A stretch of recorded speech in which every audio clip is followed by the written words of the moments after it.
نحمده ونصلي ونسلم على رسوله الكريم اما بعد فاعوذ بالله من الشيطان الرجيم بسم الله الرحمن الرحيم سامعین محترم السلام علیکم ورحمۃ اللہ وبرکاتہ۔ الحمدللہ ماہ شعبان المعظم شریف اپنے ساتھ بھرپور رحمتیں اور برکات لیے ہوئے جاری و ساری ہے۔ میں آج آپ کے سامنے سب سے پہلے اس مہینے کے چند فضائل بیان کروں گا اور پھر اس کے بعد بالخصوص اس مہینے کی 15ویں رات جس کو شب برات کہا جاتا ہے اور اس کو شب حیات بھی کہا جاتا ہے،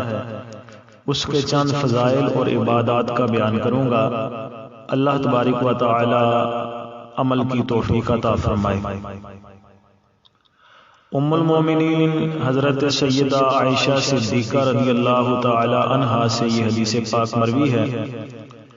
کہ نبی اکرم صلی اللہ تعالی علیہ وآلہ واصحابہ وبارک وسلم نے ارشاد فرمایا، شعبان شہری و رمضان شہر اللہ، شعبان المطہر و رمضان المکفر، کہ شعبان میرا مہینہ ہے اور رمضان اللہ تبارک و تعالی کا مہینہ ہے۔ شعبان پاک کرنے والا ہے اور رمضان گناہوں کو مٹا دینے والا ہے۔ تو اس روایت سے یہ بات واضح ہوتی ہے کہ نبی اکرم صلی اللہ تعالی علیہ وسلم نے شعبان المعظم شریف کو اپنا مہینہ کہا ہے۔ پھر دوسری روایت میں ہے کہ حضرت اسامہ بن زید رضی اللہ تعالی عنہ سے مروی ہے، جو کہ سنن نسائی شریف میں کتاب الصیام میں یہ روایت موجود ہے۔ فرماتے ہیں کہ نبی اکرم صلی اللہ تعالی علیہ وآلہ وسلم کی بارگاہ بے کس پناہ میں یہ عرض کی گئی کہ یا رسول اللہ صلی اللہ تعالی علیہ وسلم، آپ کو باقی سب مہینوں سے زیادہ شعبان المعظم شریف کے نفلی روزے رکھتے ہم نے دیکھا ہے، اس کی کیا وجہ ہے؟ باقی مہینوں میں آپ کو اتنے کثرت سے نفلی روزے رکھتے نہیں دیکھا گیا جتنے شعبان المعظم شریف میں آپ کو نفلی روزے رکھتے دیکھا گیا ہے۔ تو نبی اکرم صلی اللہ تعالی علیہ وآلہ وسلم نے ارشاد فرمایا، ذالک شہر یغفل الناس عنہ بین رجب و رمضان وہو شہر ترفع فیہ الاعمال الی رب العالمین فَأُحِبُّ أَن يُرْفَعَ عَمَلِي وَأَنَا صَائِمٌ۔ فرمایا وجہ یہ ہے کہ یہ جو مہینہ ہے رجب اور رمضان کے درمیان، جس کو شعبان کہا جاتا ہے، فرمایا اس سے بہت سے لوگ غافل ہیں، یعنی لوگ اس مہینے کی اہمیت کو نہیں سمجھتے، لوگوں کو اس مہینے کی قدر معلوم نہیں ہے۔ اور سن لو کہ یہ وہ مہینہ ہے کہ جس میں لوگوں کے اعمال رب العالمین کی طرف اٹھائے جاتے ہیں، اللہ تبارک و تعالی کی بارگاہ میں پیش کیے جاتے ہیں۔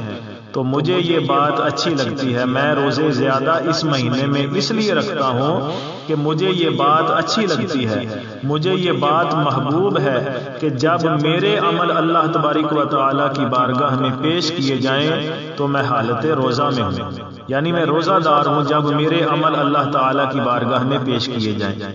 اسی طرح حضرت انس بن مالک رضی اللہ تعالی عنہ آپ سے مروی ہے کہ نبی اکرم صلی اللہ تعالی علیہ وآلہ وسلم نے پوچھا، اتدرون لما سمی شعبان؟ اے میرے صحابہ، کیا تم لوگ جانتے ہو کہ ماہ شعبان کا نام شعبان کیوں رکھا گیا ہے؟ عرض کی اللہ اور اس کا رسول ہی بہتر جانتے ہیں کہ کیوں اس مہینے کا نام شعبان رکھا گیا ہے۔ تو نبی رحمت صلی اللہ تعالی علیہ وآلہ وسلم نے ارشاد فرمایا کہ اس مہینے کا نام شعبان اس لیے رکھا گیا ہے کیونکہ اس مہینے میں خیر کثیر پھیلتی ہے۔ تو سامعین محترم، یہ چند فضائل تھے جو میں نے آپ کے سامنے اس مہینے کے بیان کیے۔ اب آتے ہیں شب برات کی طرف۔ نبی اکرم صلی اللہ تعالی علیہ وسلم نے ارشاد فرمایا، اور اس حدیث پاک کے راوی مولا کائنات شیر خدا علی المرتضی کرم اللہ وجہہ الکریم ہے، وہ فرماتے ہیں کہ نبی اکرم صلی اللہ تعالی علیہ وسلم نے ارشاد فرمایا جب شعبان کی 15ویں رات آئے تو رات کو قیام کرو اور پھر اگلے دن کا روزہ رکھو، کیونکہ جب یہ رات آتی ہے تو غروب آفتاب ہوتے ہی یعنی جو ہی سورج غروب ہوتا ہے اللہ تبارک و تعالی آسمان دنیا پر یعنی یہ جو پہلا آسمان ہمیں دنیا کا نظر آ رہا ہے اس آسمان پر اپنی خاص رحمت نازل فرماتا ہے اور پھر اعلان فرماتا ہے کوئی بخشش طلب کرنے والا فاغفر لہ تو میں اس کو بخش دوں گا، ہے کوئی رزق طلب کرنے والا فارزقہ تو میں اس کو رزق عطا کر دوں گا، ہے کوئی مصیبت زدہ، ہے کوئی پریشان حال کہ جو آج مجھ سے مصائب سے چھٹکارے کی دعا کرے، اپنی مصیبتوں سے چھٹکارے کی دعا کرے تو فعافیہ تو میں اس کو عافیت عطا فرما دوں گا۔ آقا علیہ الصلوۃ والسلام ارشاد فرماتے ہیں یہ اعلان ساری رات ہوتا رہتا ہے، ساری رات یہ سلسلہ جاری رہتا ہے حتیٰ کہ فجر طلوع ہو جاتی ہے، یعنی طلوع فجر تک یہی آواز یہی اعلان بار بار ہوتا رہتا ہے کہ ہے کوئی بخشش طلب کرنے والا، ہے کوئی رزق طلب کرنے والا، ہے کوئی اپنے مصائب سے نجات طلب کرنے والا کہ اس کو بخش دیا جائے، اس کو رزق دے دیا جائے، اس کو عافیت عطا کر دی جائے۔ تو پھر اسی طرح دوسری روایت میں بھی آتا ہے کہ فرمایا کہ 5 راتیں ایسی ہیں کہ جن میں جو بھی جائز دعا کی جائے وہ رد نہیں ہوتی بلکہ اللہ تعالیٰ کی بارگاہ میں قبول ہو جاتی ہے۔ فرمایا ان میں سے پہلی رات رجب کی پہلی رات، رجب کی پہلی رات، پھر شعبان المعظم شریف کی 15ویں رات یعنی شب برات، پھر جمعے کی رات یعنی ہر جمعے کی رات جو بھی جمعہ آتا ہے اس کی رات میں آپ صدق دل سے ایمان کے ساتھ اللہ تبارک و تعالیٰ کی بارگاہ میں جو بھی دعا کریں گے اللہ تعالیٰ قبول فرمائے گا۔ پھر فرمایا عید الفطر کی رات، عید الاضحیٰ کی رات، یہ 5 راتیں ایسی ہیں کہ ان راتوں میں جو بھی جائز دعا آپ اللہ تعالیٰ کی بارگاہ میں کریں گے اللہ تعالیٰ ضرور قبول فرمائے گا۔ تو معلوم ہوا کہ یہ رات جو شب برات ہے یہ دعاؤں کی قبولیت کی رات ہے، تو اس رات میں زیادہ سے زیادہ اللہ تعالیٰ کی بارگاہ میں دعا کریں۔ اب اس رات کی عبادت کے حوالے سے ایک روایت مجھے یاد آ رہی ہے، سنیں گے تو ایمان کو تازگی نصیب ہوگی اور انشاءاللہ شوق پیدا ہوگا اس رات کو اللہ کی عبادت ذکر میں اور درود پاک پڑھتے ہوئے گزارنے پہ۔ القول البدی میں یہ روایت موجود ہے، حضرت طاؤس یمانی رضی اللہ تعالیٰ عنہ فرماتے ہیں کہ میں نے حضرت امام حسن مجتبیٰ سرکار رضی اللہ تعالی عنہ سے شب برات کے حوالے سے پوچھا کہ حضور اس رات کو کیسے گزارا جائے، تو حضرت امام حسن مجتبیٰ سرکار رضی اللہ تعالی عنہ آپ نے فرمایا کہ میں اس رات کو 3 حصوں میں تقسیم کرتا ہوں، 3 حصے کر لیتا ہوں اس رات کے۔ پہلے حصے میں اپنے نانا جان سید المرسلین شفیع المذنبین راحت العاشقین احمد مجتبیٰ جناب حضرت محمد مصطفیٰ صلی اللہ تعالی علیہ وسلم کی بارگاہ میں درود و سلام کا ہدیہ پیش کرتا ہوں، کیونکہ اللہ تعالیٰ کا فرمان ہے ان اللہ وملائکتہ یصلون علی النبی یا ایھا الذین آمنوا صلوا علیہ وسلموا تسلیما، کہ بے شک اللہ تعالیٰ اور اس کے فرشتے نبی صلی اللہ تعالی علیہ وسلم پر درود بھیجتے ہیں، اے ایمان والو تم بھی نبی صلی اللہ تعالی علیہ وسلم پر درود پڑھو اور ان کی بارگاہ میں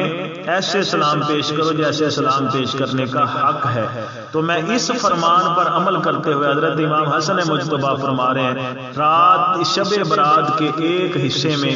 صرف اپنے نانا جان پر درود و سلام کے ہدیے پیش کرتا ہوں۔ فرمایا پھر جب دوسرا حصہ آتا ہے تو اس دوسرے حصے میں اللہ رب العزت کی بارگاہ میں استغفار کرتا ہوں، بخشش طلب کرتا ہوں، قربان جائیں ان کی عاجزی پر کہ جن کی بخشش کا مدعا اللہ تبارک و تعالی نے قرآن پاک میں دے دیا، جن کو نبی اکرم صلی اللہ تعالی علیہ وسلم نے جنتی نوجوانوں کے سردار قرار دیا، وہ بھی اللہ تعالی کی بارگاہ میں استغفار کرتے ہیں۔ تو ہمیں تو بدرجہ اولا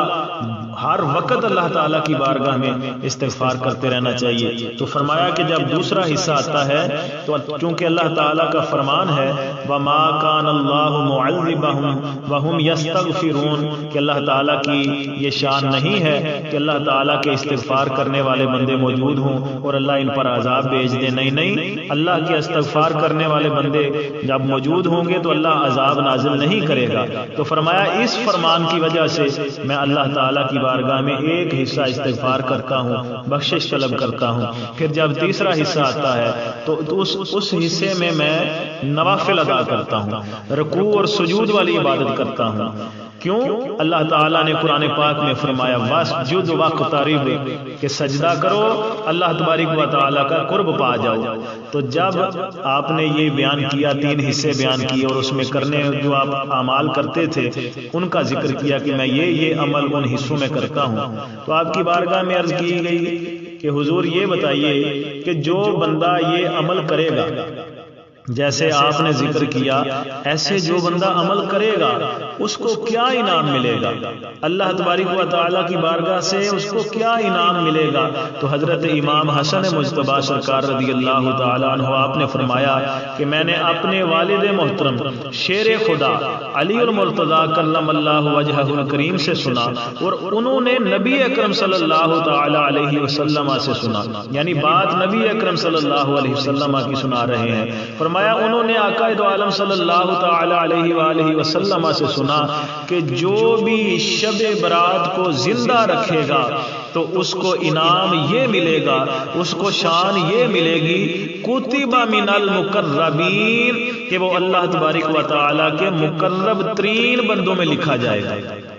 تو سامعین محترم کوشش کی جائے کہ شب برات کو زندہ رکھا جائے اور اس میں ذرا بھی غفلت نہ برتی جائے۔ اب اس رات میں نوافل کے بہت سے طریقے مشہور ہیں، ان میں سے ایک طریقہ جس کو صلاۃ الخیر کہا جاتا ہے جو اس رات میں پڑھی جاتی ہے، اس کے بارے میں امام حسن بصری رضی اللہ تعالی عنہ آپ روایت کرتے ہیں کہ مجھ سے 30 صحابہ کرام نے مجھ سے یہ بیان کیا رضی اللہ تعالی عنہم کہ جو شخص شب برات میں یہ نماز یعنی صلاۃ الخیر ادا کرے گا تو اس کی طرف اللہ تبارک و تعالی 70 مرتبہ نگاہ رحمت سے دیکھے گا، اور ہر بار دیکھنے میں اللہ تعالیٰ اس کی 70 حاجات پوری فرمائے گا۔ ان میں سے ان 70 حاجات میں سے جو اللہ تعالیٰ اس کی پوری فرمائے گا، ان میں سے سب سے چھوٹی حاجت جو ہوگی وہ یہ ہوگی کہ اللہ تبارک و تعالیٰ اس بندے کی بخشش فرما دے گا۔ تو اگر چھوٹی حاجت یہ اللہ تعالیٰ اس رات صلاۃ الخیر ادا کرنے کے صدقے میں پوری فرمائے گا کہ بندے کی بخشش فرما دے گا، تو اس سے بڑی جو حاجتیں وہ اللہ تعالیٰ کو خوب جانتا ہے کہ وہ کون سی ہیں، اللہ تبارک و تعالیٰ وہ بھی پوری فرمائے گا۔ تو کوشش کریں کہ یہ پڑھیں، کیونکہ یہ رات معلوم نہیں زندگی میں دوبارہ ہمیں نصیب ہو یا نہ ہو۔ اس کا طریقہ کار یہ ہے کہ 100 رکعات نفل پڑھے جائیں، 2 رکعتیں کر کے 100 رکعات پڑھے جائیں۔ ہر رکعت میں سورہ فاتحہ پڑھ کر پھر 10 مرتبہ سورہ اخلاص پڑھیں۔ قل هو اللہ احد یہ سورت ہر رکعت میں سورہ فاتحہ کے بعد 10 مرتبہ پڑھیں۔ جب 100 رکعتیں ہو جائیں گی تو سورہ اخلاص کی